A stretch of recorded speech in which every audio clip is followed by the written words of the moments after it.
আমাদের আজকের ক্লাসের বিষয়বস্তু কবিতা। আমি আজকে কবি কাজী নজরুল ইসলামের আমার কৈফিয়ত কবিতাটি নিয়ে আলোচনা করব। আমার কৈফিয়ত কাজী নজরুল ইসলামের আমরা জানি একটি বিখ্যাত কবিতা, যেখানে কবি সমাজের প্রচলিত রীতিনীতি, ধর্মীয় গোঁড়ামি এবং রাজনৈতিক শোষণের বিরুদ্ধে তার অবস্থান ব্যাখ্যা করেছেন। তিনি নিজেকে বিদ্রোহী কবি হিসেবে পরিচয় দিয়ে সমাজের প্রচলিত ধারণার বাইরে গিয়ে মানবতার জয়গান গেয়েছেন। কবি নজরুল তাঁর কবিতায় সমাজের প্রচলিত নিয়মকানুন, কুসংস্কার এবং ভণ্ডামির সমালোচনা করেছেন। তিনি প্রচলিত বিশ্বাস ও রীতিনীতি থেকে বেরিয়ে এসে নিজের আদর্শ ও বিশ্বাস অনুযায়ী জীবন যাপন করতে চেয়েছেন। কবি ধর্মের নামে অধর্মের বাড়াবাড়ি এবং সাম্প্রদায়িকতার বিরোধিতা করেছেন। তিনি সকল ধর্মের প্রতি শ্রদ্ধাশীল ছিলেন, তবে ধর্মের নামে বাড়াবাড়ি ও বিভেদ সৃষ্টিকারীদের তিনি সমালোচনা করেছেন। নজরুল পরাধীন ভারতের রাজনৈতিক প্রেক্ষাপটে শোষিত ও নির্যাতিত মানুষের পক্ষে আমরা দেখি এই আমাদের যে আলোচ্য কবিতা আমার কৈফিয়ত, এই কবিতায়ও আমরা দেখি। আর আমরা নজরুলের অন্যান্য কবিতাগুলো পড়লেও আমরা জানি তিনি সবসময়ই তিনি শোষিত এবং নির্যাতিত মানুষের পক্ষে ছিলেন। তিনি সাম্রাজ্যবাদ ও ব্রিটিশ শাসনের বিরুদ্ধে সোচ্চার ছিলেন এবং স্বাধীনতার জন্য তিনি আকুতি প্রকাশ করেছেন। নজরুল মানবতার জয়গানে বিশ্বাসী ছিলেন। তিনি সকল মানুষের সমান অধিকার ও মর্যাদার জন্য সংগ্রাম করেছেন। তাঁর কবিতায় শোষিত, বঞ্চিত ও নিপীড়িত মানুষের প্রতি গভীর মমত্ববোধ প্রকাশ পেয়েছে। এই কবিতায় নজরুল নিজের জীবন দর্শন ও আত্ম উপলব্ধি প্রকাশ করেছেন। তিনি সমাজের প্রচলিত ধারণার ঊর্ধ্বে উঠে নিজের স্বতন্ত্র পথ খুঁজে বের করার চেষ্টা করেছেন। আমার কৈফিয়ত কবিতাটি কবি কাজী নজরুল ইসলামের বিদ্রোহী ও মানবতাবাদী চেতনার প্রতিফলন, যেখানে তিনি সমাজের অন্যায় ও অবিচারের বিরুদ্ধে সোচ্চার হয়েছেন এবং একই সাথে নিজের জীবন দর্শন ও আত্ম উপলব্ধি প্রকাশ করেছেন। আমার কৈফিয়ত কবি নজরুলের প্রতিনিধিত্বকারী একটি শ্রেষ্ঠতর কবিতা। 1332 বঙ্গাব্দে আশ্বিন সংখ্যায় বিজুলি পত্রিকার আশ্বিন সংখ্যায় এটি প্রকাশিত হয়। পরে 82 পংক্তির এই কবিতাটি 1926 সালে সর্বহারা কাব্যগ্রন্থে অন্তর্ভুক্ত করে প্রকাশ করা হয়। এই কবিতাটিকে কবি কাজী নজরুল ইসলামের আত্ম উপলব্ধির জীবন দর্শন বলে ধরে নেওয়া যেতে পারে। নজরুলের ভাবনা বা চিন্তার প্রতিফলন ঘটেছে এই কবিতায়। কবিতার শুরুতেই নজরুল বলেন, বর্তমানের কবি আমি ভাই, ভবিষ্যতের নই নবী। কবি ও অকবি যাহা বলো মোরে, মুখ বুঝে তাই সই ছবি। তিনি আসলে মানবতার পক্ষেই ছিলেন। মানুষই ছিল তার মূল লক্ষ্য। তিনি কোনো পক্ষে জড়িত হননি। নিরপেক্ষ দৃষ্টিতে মানবতাকে তুলে ধরতে চেয়েছেন। ফলে বিভিন্ন দল, মত, ধর্মে বিভক্তরা তাকে প্রতিপক্ষের লোক হিসেবে বিবেচনা করত এবং এই কথাও তিনি তুলে ধরেছেন আমাদের আজকের আলোচ্য কবিতাটিতে। একটা স্তবকে, তৃতীয় স্তবকে কবিতার আমরা দেখি কবিতার বিরুদ্ধবাদীদের স্বরূপ উদ্ঘাটন করতে চেয়েছেন। নিজের যে অভিমত তিনি পরিস্ফুট করে তুলেছেন। এর ঠিক পরের স্তবকে, চতুর্থ স্তবকে, তিনি মৌলবাদীদের চরিত্র তুলে ধরেছেন। কট্টরদের মনোভাব তাদের মতো হতে হবে, বিরুদ্ধ মতের প্রতি সর্বোচ্চ শাস্তি তারা কামনা করে থাকে। সব ধর্ম দলের ক্ষেত্রেই এমন লোকের সংখ্যা বেশি। তখন উদারনীতির লোক সে সময় খুব কম পাওয়া যেত। আর আমরা বলতে পারি এখন দিনে দিনে হয়তো সেই উদার মনোভাবাপন্ন লোকের সংখ্যা জগতে আছে, সমাজে আছে, কিন্তু কমে যাচ্ছে দিনকে দিন।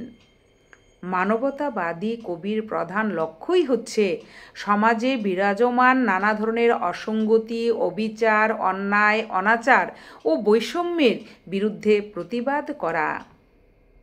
আমরা যেটা কাজী নজরুলের কবিতাতে পাই, কবি নজরুল এক্ষেত্রে শতভাগ সফল আমরা বলতে পারি। সমাজে ঘাপটি মেরে থাকা অমানুষদের প্রতি ক্ষোভ ও বিদ্রোহ উগরে দিয়েছেন তিনি।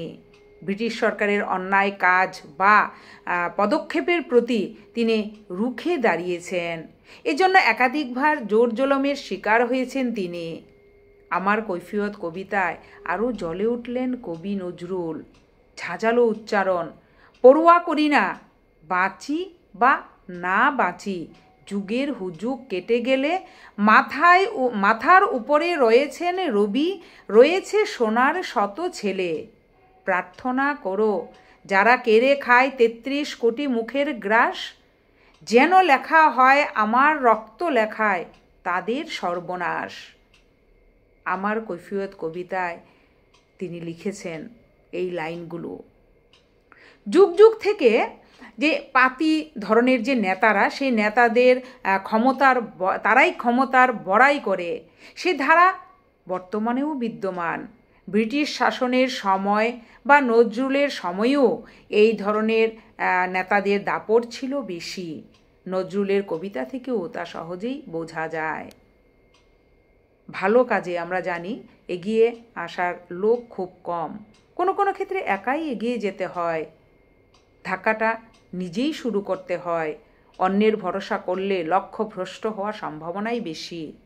ভালো কাজের এরকম অবস্থায় রবীন্দ্রনাথ ঠাকুরের যদি তোর ডাক শুনে কেউ না আসে তবে একলা চলরের মতো নজরুলের উপলব্ধি বা দর্শনও প্রায় একই, তবে ভাষাটা হচ্ছে ভিন্ন।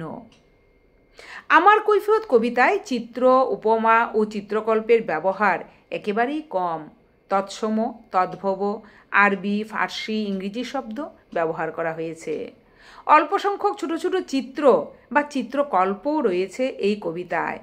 চরণান্তিক অন্তমিল ও অনুপ্রাসের চমৎকার ব্যবহার করেছেন কবি আলোচ্য কবিতায়। কবিতাটির শেষ স্তবকটিকে বাদ দিলে সবগুলি স্তবকই ৬ মাত্রার মাত্রাবৃত্ত ছন্দে লেখা। কবির আমার কৈফিয়ত এই কবিতাটি তার কাব্য জীবনের একটি অত্যন্ত গুরুত্বপূর্ণ এবং বিস্ফোরক সৃষ্টি আমরা বলতে পারি। এটি নজরুলের প্রতিবাদী ও বিদ্রোহী সত্তার এক বলিষ্ঠ প্রকাশ। এই কবিতায় নজরুল তৎকালীন সমাজ, রাজনীতি, ধর্মান্ধতা এবং ব্রিটিশ শাসনের বিরুদ্ধে তার তীব্র ক্ষোভ ও হতাশা ব্যক্ত করেছেন। একই সাথে তার বিরুদ্ধে উত্থাপিত অভিযোগগুলোর জবাবদিহিও তিনি করেছেন অত্যন্ত সাহসিকতার সঙ্গে। আমার কৈফিয়ত এই কবিতাটির রচনার পেছনে বেশ কিছু গুরুত্বপূর্ণ প্রেক্ষাপট কাজ করেছে। প্রথম বিশ্বযুদ্ধের পর ভারতীয় উপমহাদেশে অসহযোগ আন্দোলন দানা বাঁধছিল, কিন্তু এর এক পর্যায়ে তা স্তিমিত হয়ে আসে। ব্রিটিশ দমন পীড়ন তীব্রতর হয় এবং সমাজে নানা রকম ভণ্ডামি ও সুবিধাবাদ মাথাচাড়া দিয়ে উঠে। নজরুল নিজেও তার বিপ্লবী লেখার জন্য বারবার সমালোচিত হচ্ছিলেন এবং তাকে বিদ্রোহী কবি তকমা দিয়ে একঘরে করার চেষ্টা চলছিল। এই পরিস্থিতিতে নজরুল তার কলমকে হাতিয়ার করে সমাজের মুখোশ উন্মোচন করেছেন এবং নিজের অবস্থানটিকে পরিষ্কার করেছেন। আমার কৈফিয়ত এই কবিতাটি মূলত একটি দীর্ঘ আত্মপক্ষ সমর্থনমূলক কবিতা, যেখানে নজরুল বিভিন্ন অভিযোগের জবাব দিয়েছেন এবং সমাজের বিভিন্ন অসঙ্গতিকে তুলে ধরেছেন। নজরুল তৎকালীন সমাজের কুপমণ্ডুকতা, ধর্মীয় গোঁড়ামি এবং কুসংস্কারের বিরুদ্ধে তীব্র কটাক্ষ করেছেন। তিনি দেখেছেন কিভাবে ধর্মকে ব্যবহার করে একদল মানুষ নিজেদের স্বার্থ চরিতার্থ করছে এবং সাধারণ মানুষকে শোষণ করছে।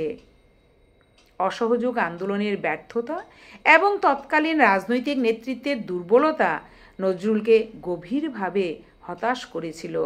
তিনি দেখেছেন কিভাবে দেশপ্রেমের নামে কিছু মানুষ কেবল আত্মপ্রচারে ব্যস্ত ছিল এবং প্রকৃত সমস্যার সমাধানে তারা ব্যর্থ হয়েছে। তাঁর কবিতায় এই রাজনৈতিক দেওয়ালিপনার বিরুদ্ধে জ্বালাময়ী উক্তি রয়েছে। যদিও সরাসরি ব্রিটিশ শাসনের উল্লেখ কম, তবু পরাধীনতার গ্লানি এবং এর ফলস্বরূপ মানুষের নৈতিক অধঃপতনকে নজরুল তীব্রভাবে আক্রমণ করেছেন। তিনি দেখেছেন কিভাবে পরাধীনতার কারণে মানুষ আত্মসম্মান বোধ হারিয়ে ফেলছে এবং কাপুরুষতায় ভুগছে। কবিতার ছত্রে ছত্রে যেমন হতাশা ও ক্ষোভের প্রকাশ ঘটেছে, তেমনি একটি সূক্ষ্ম আশাবাদও কাজ করছে। নজরুল বিশ্বাস করতেন যে সত্য একদিন প্রকাশিত হবে এবং মিথ্যাচারের পতন ঘটবেই। তিনি মানুষকে জাগিয়ে তুলতে চেয়েছিলেন যাতে তারা নিজেদের অধিকার সম্পর্কে সচেতন হয়। আমার কৈফিয়ত কবিতাটি কবি নজরুলের নিজস্ব কাব্য শৈলীর একটি উজ্জ্বল দৃষ্টান্ত আমরা বলতে পারি।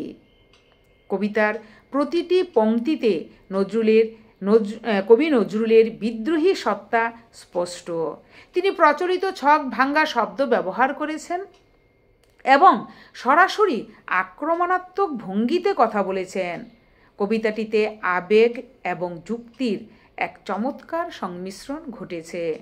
নজরুল যেমন তার ব্যক্তিগত হতাশা ও ক্ষোভ প্রকাশ করেছেন, তেমনি যুক্তিনিষ্ঠভাবে সমাজের ত্রুটিগুলি তিনি তুলে ধরেছেন আলোচ্য কবিতায়। আমার কৈফিয়ত এই কবিতাটি কবি নজরুলের কাব্যজীবনের একটি মাইল ফলক আমরা বলতে পারি। এটি কেবল একটি কবিতা নয়, এটি একটি প্রতিবাদ। এটি একটি প্রতিবাদের কবিতা। এই কবিতা নজরুলের সাহসী এবং আপোষহীন ব্যক্তিত্বকে তুলে ধরেছে। এর মাধ্যমে তিনি তৎকালীন সময়ের সামাজিক, রাজনৈতিক এবং ধর্মীয় অবস্থার এক সাহসী চিত্র তুলে ধরেছেন এবং মানুষকে জাগিয়ে তোলার চেষ্টা করেছেন। এটি আজও তারুণ্য ও প্রতিবাদের প্রতীক কবিতা হিসেবে বিবেচিত হয়।